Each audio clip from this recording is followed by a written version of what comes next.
মির্জা ফখরুল ইসলাম আলমগীর বলেন, শুধু ৬ হত্যার তদন্ত পুরো হত্যাকাণ্ডকে ধামাচাপা দেওয়ার নামান্তর। অসংখ্য হতাহতের পর শুধু ৬ জনের হত্যাকাণ্ডের ঘটনায় বিচার বিভাগের তদন্ত কমিশন গঠন নিয়ে প্রশ্ন তুলেছে বিএনপি। তারা বলেছে, সরকারি দলের সন্ত্রাসী ও আইনশৃঙ্খলা রক্ষাকারী বাহিনী শত শত নিরীহ ছাত্রছাত্রীকে হতাহত করেছে।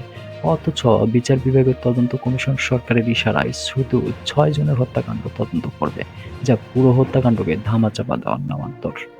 বৃহস্পতিবার সন্ধ্যায় বিএনপির মহাসচিব মির্জা ফখরুল ইসলাম আলমগীর এক বিবৃতিতে ৬ জনের হত্যাকাণ্ডের ঘটনায় বিচার বিভাগের তদন্ত কমিশন নিয়ে প্রশ্ন তুলে এসব কথা বলেন। মির্জা ফখরুল বলেন, জনগণ পুরো ঘটনা ও হত্যাকাণ্ড নিয়ে আন্তর্জাতিক তদন্তের দাবি করে। অন্যথায় ব্যর্থতার দায় নিয়ে অবিলম্বে সরকারের পদত্যাগ করা উচিত বলে মনে করে জনগণ।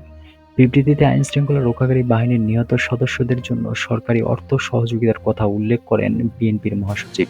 তিনি বলেন, নিহত পুলিশ ও আনসার সদস্যদের জন্য স্বরাষ্ট্র মন্ত্রণালয় ২ লাখ করে টাকা নগদ ও ৮ লাখ টাকা করে সঞ্চয়পত্র দিয়েছে। অথচ শত শত নিরীহ ও কোমলমতি শিক্ষার্থীদের পাখির মতো গুলি করে হত্যা করা হলো, যা দেশবাসী প্রত্যক্ষ করেছে।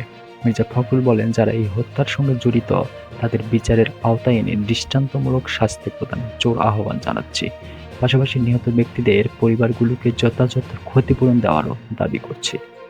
বিএনপি মহাসচিব বলেন, সন্ত্রাসী কর্মকাণ্ডে জড়িত থাকার মিথ্যা অভিযোগে বিএনপি ও বিরোধী দলের নেতাকর্মীদের সরকার এবং আইনশৃঙ্খলা রক্ষাকারী বাহিনীর কতিপয় সদস্য ঢালাওভাবে দোষারোপ করছে। যদি তাই হয়, তাহলে ঘটনাস্থল থেকে তাদের গ্রেপ্তার করা হয়নি কেন? এটাই জনগণের প্রশ্ন। এতে প্রমাণিত হয়, বিএনপি কিংবা বিরোধী দলের কেউই সন্ত্রাসী কর্মকাণ্ডের সঙ্গে জড়িত নয়।